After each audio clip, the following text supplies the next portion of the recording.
So I want to do one of those rambly videos I do on here every now and then. Now that I've got the NFL power rankings out of the way for another week, which they've really been lagging in numbers, and it's like I do have the main hockey channel, and I do talk a lot about hockey, and I watch a lot of hockey, and I try to keep up as much as I can with football.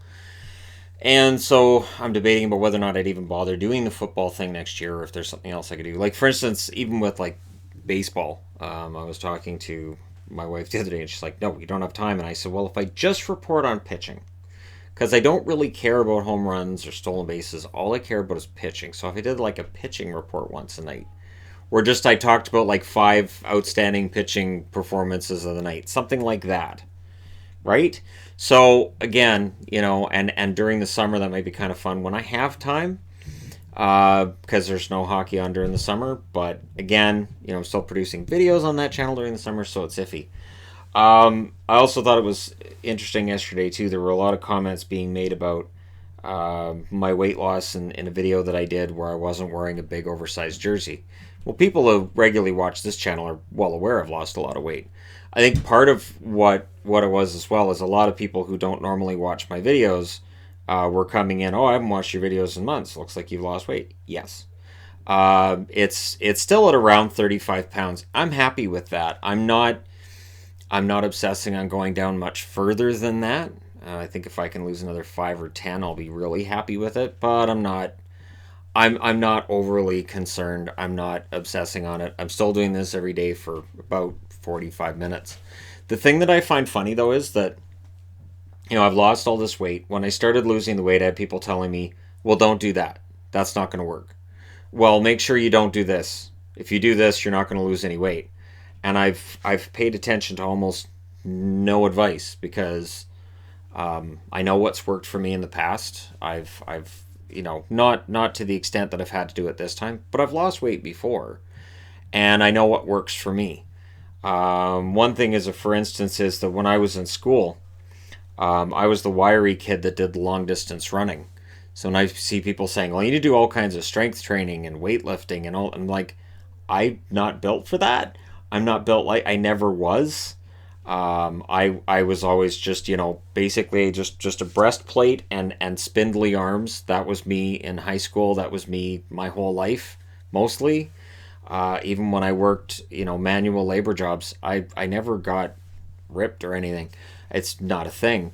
But I was always very strong. My legs were very strong. And so I was always a good runner. I was always really good with my cardio as well. So it didn't take very long after I got this before my body went, right, this, I can do this. And I make sure it's at a pace that I can do for an extended period of time. The funny thing is, when I first got it, that pace was around 3.5 miles an hour, three and a half. And now I've got it up to five. Now there are days where I do it at 5.3 miles an hour, but I find that if I do that, it bothers my shins more. I've had no problem with my knees. Shin splints are a thing, and every now and then I'll have a problem with that. But in general, it's been really pretty easy. I just come in here, I do my jog for 45 minutes while I watch YouTube videos and all that wonderful stuff, and then I go about my day. I of course have a shower in between doing that and going about my day. The other thing that's interesting too is that when you're trying to present, and I've done that on this channel too. I've talked about how you have your left and your right, and everything is left and right. And when somebody tries to tell me this isn't political, this can't be left and right, yeah, it can. Anything right now, absolutely anything. There's a binary view, and there's no bleed over. And I've always tried to pride myself on seeing the other side, which might be why when I cover hockey, I can cover all 31 teams without any kind of big emotional moment. Sort of like when I was at the hockey game, I went to a hockey game here in Vancouver on Sunday, and I never jumped out of my seat except for the goal that Vancouver scored. And I would see fans around me jumping up and screaming and yelling and maybe banging on the glass and just all this excitement. Oh, we should have got a goal. Oh, and freaking out. And I just quietly sit there. And I've always been that fan. The only exception would be when I was, about 13 years of age and I'd go to pro wrestling and I'd get really into it and be one of those screaming kids in the crowd. But yeah, in general, I enjoy the sport for what it is. Like, for instance, it's Vancouver, New Jersey, and I'm not a fan of the Devils, and yet I'm like, oh, that's PK Subban, and there's Coleman, and this is really cool seeing these guys up close. And Blackwood and all this, he looks pretty good. He's got his positioning down. That's pretty fun. And I kind of get into it from a point of view of, well, yes, I'd like to see Vancouver win, which they didn't. Sad and all. But I can appreciate both sides of the ice and both teams and what they're doing. Like I said to my wife at one point during the game, while everybody's freaking out, like, why aren't they shooting? And I was like, there's nothing to shoot at. Like, where we were right next to the ice, basically 4 rows up. And I said, there's nothing there. The penalty kill for the Devils was perfect. There was nothing. So while I'm hearing all these fans yelling, shoot, I'm like, I don't know what they think he's going to shoot at. Unless he's going to put the puck through 4 white jerseys, it's not going anywhere. So, and maybe over the years of watching sports, I've learned not to get too emotionally high or low. Which makes me wonder sometimes if I'm missing out on something. Because if you don't have the emotional low, that's probably for the best, not getting all depressed and saying, I don't want to go to work today because my team's out of the playoffs. But you don't really get that emotional high either because you get used to waiting for the other shoe to drop. Like, for instance, when you look at sports in general, I think I enjoyed the Boston Red Sox winning the World Series more than almost anything else because in my house I was the only one watching it, and I had watched and cheered for the Red Sox for decades. And so that was kind of a big moment to me, and it was kind of like it was a singularly my moment. And it might be part of the reason why I cheer for the teams that I do in sports. You're not going to find Chargers fans around here. It's not a thing. Bengals? Who cheers for the Bengals? This guy. Going back to Boomer Esiason when the Bengals almost won the Super Bowl and didn't because Joe Montana wouldn't share. But yeah, so maybe I missed something in not having those emotional moments, and it's not me. And with yesterday, with what happened, and for people who don't follow the other channel, Don Cherry lost his job, and there's a lot of people on both sides. On the one side, there's people yelling and screaming, great, this is fantastic. And on the other side, you got people yelling and screaming, we're tired of this is stupid, and how dare they, and blah, blah, blah. And I'm not really on either side. I can't cheer that. I can't. There's something to me that's like, somebody having a legacy for that long. And I understand where people are coming from that say, nope, this is deserved. And I get it. And I've been watching interviews and listening to a lot of different media and their takes on it. And I get it. There's just a part of me that says, this is somebody from my childhood that just watching as things have gone downhill. And on some level, where I look at it is this.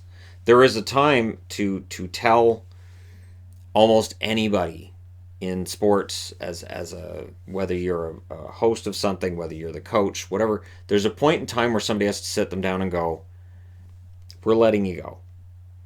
We're letting you go. We're sorry. We're going to get a lot of flack for this, but we have to let you go. We have to go in a new direction. The time for that to happen was years ago. So to keep renewing somebody and throwing them on TV when you know darn well what they might say and what they might do, to say, well, it was all on him because it's what he said. Yes, and his employer knew he could have said it because there are any number of things that have been said over the years. So again, I try to see both sides, and then that kind of comes across as being wishy-washy or, not, I don't even know how to put it. I've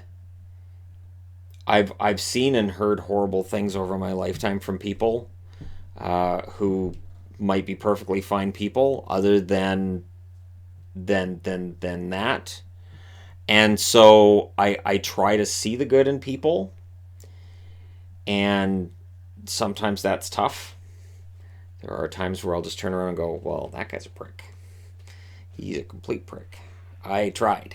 That's who he is. He's a prick. Now I know. Prick. Got it. Cool. Good. Got it.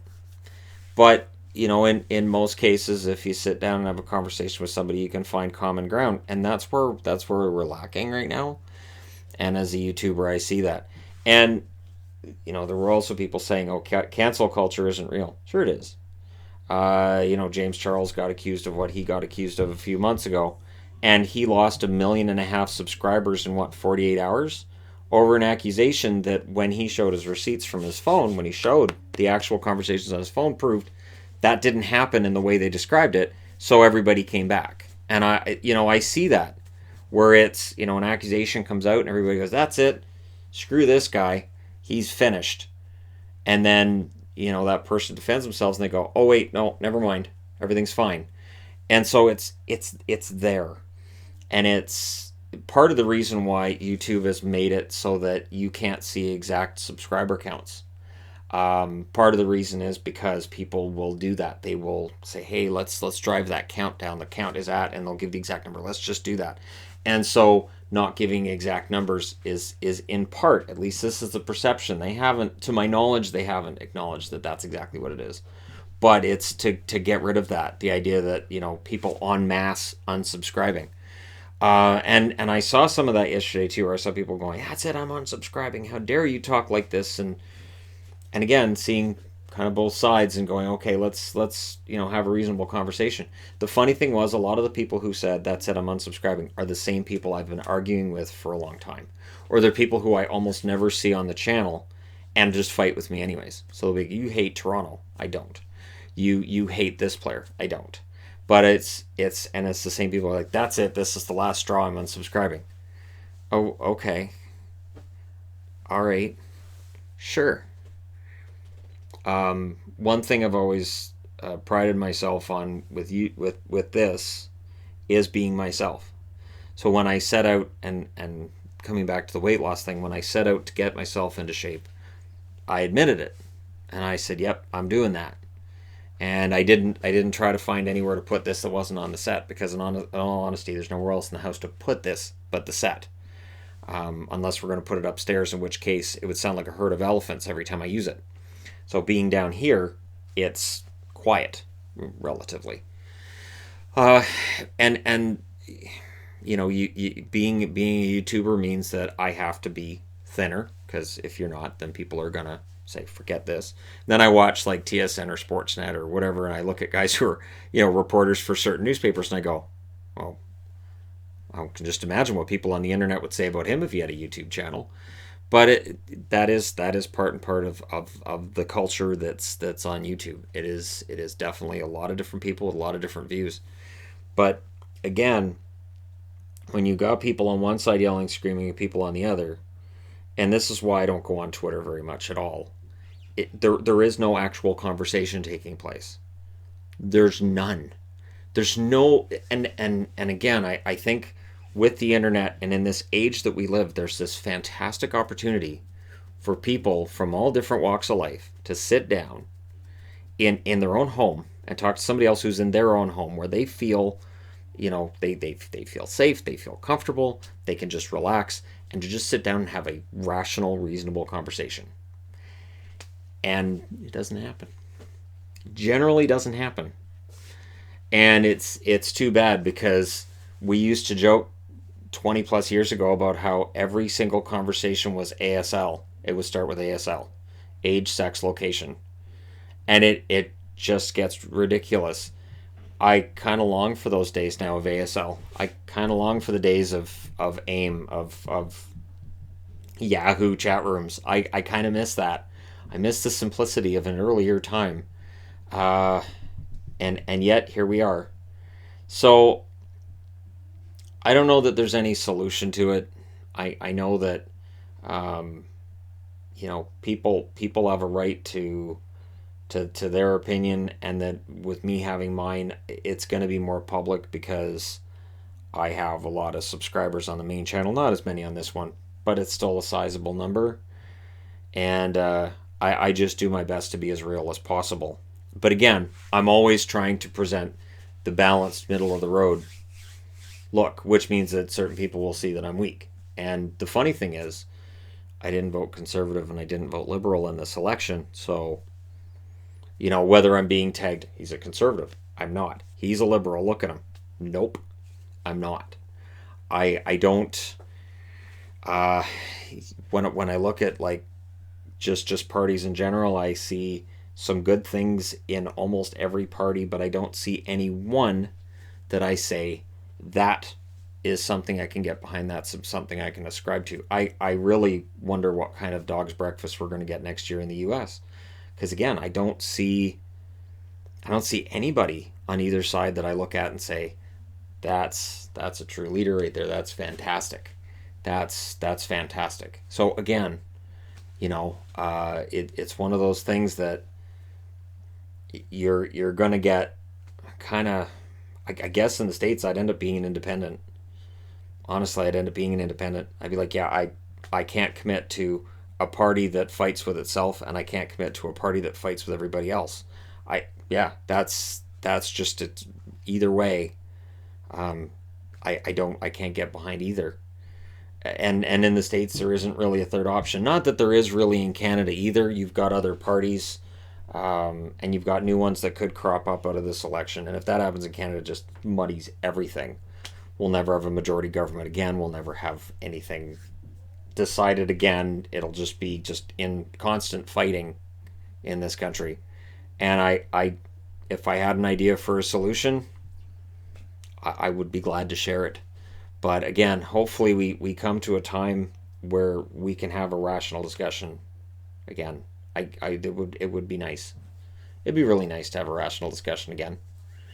So I'm going to be trying to do like rational discussions on the main channel. On this one here, I'm still doing like the entertainment stuff, videos like this where I just relax. I'm just myself and I just chat with you fine people.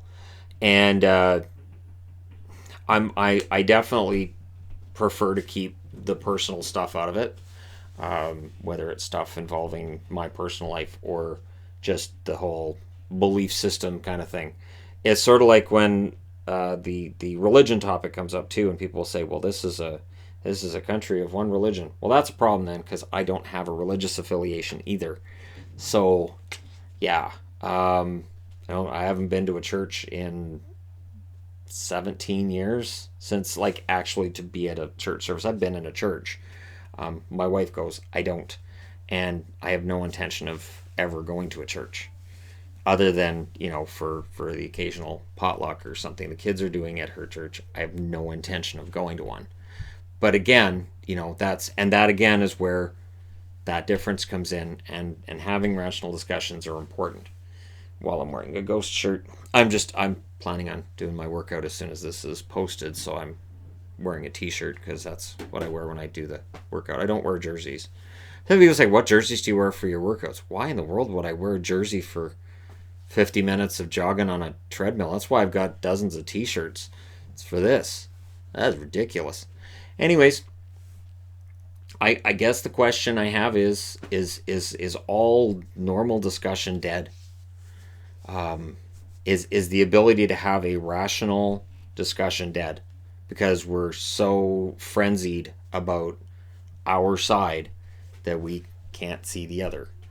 And yeah, I'd be interested to know your thoughts, because I find it fascinating. I find it fascinating that people can be so offended that that I try to be balanced on things, and that being balanced is somehow seen as being in favor of one side or the other, which is weird to me. Because I don't really have any sort of leanings in those directions. I find it's best to stay out of it. And the older I get, the more I learn, the more that I take in. The more I say, you know what, I no, I don't believe you. I don't believe you. Everybody's just lying and crap. This is stupid. And so, yeah, I find sports is better and better as I get older, because I can just stay out of that altogether. But it's fascinating. There were two classes I did really well in senior high, and that was acting and history. I was always fascinated by learning history. I was fascinated by every documentary you can imagine. I still love to sit and watch historical documentaries. Um, I just, as long as there isn't some sort of a bent to them, soon as I'm like, oh wait, why are we turning this direction? Oh, not that again. Even cartoons now. Why are cartoons all like, oh, this one's about saving the environment? Why? It's a cartoon. You just let kids be kids. Sometimes it's just for fun. Can't anything be fun anymore? And again, it's that division. Let me know your thoughts in the comment section below as always. Don't forget to hit like and subscribe if you're browsing your way through. You just happened upon this video. Thank you guys so much for watching, for all your support.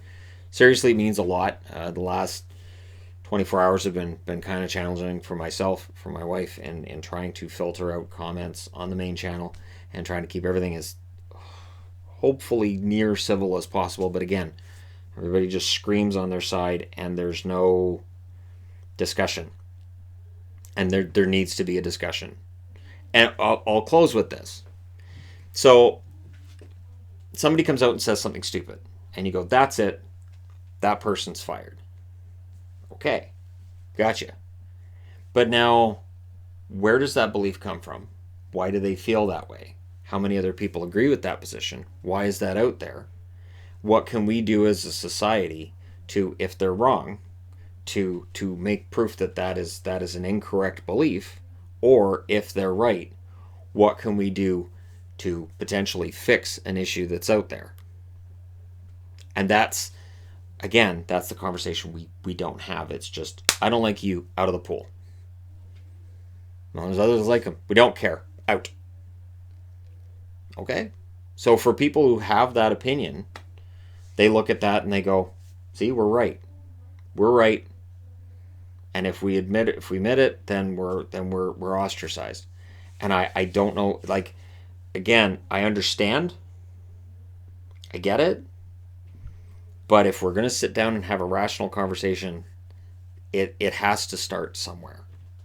So again, after out of the pool, we've all got to sit down and have that discussion where we say, all right, what's going on? And it's a conversation that's well beyond me. It's a conversation that somebody needs to take the reins and have, because otherwise it just stokes really, really unhealthy conversations. So there you go. That's my last on that. Thank you guys for all your support. I will now do the treadmill, and for people who want me to build up muscles, I'm sorry, my body doesn't work that way. Not everybody can look like John Cena. Not everybody builds muscle the same. It's not a thing. We all have different body types, and mine is that long distance runner you'll see in marathons. That's why when the Olympics are on, I always watch the marathon runners, because I am really impressed with how fast they're able to run for that long. And I keep thinking, okay, I'd be dead there. I would have died on that corner. I would be hitching a cab ride right about there. And right there, I'm signing off on the organ donor's card because I know I'm not going to live. So, full respect to them for being able to do it. Thanks for your time. I will talk to you again soon.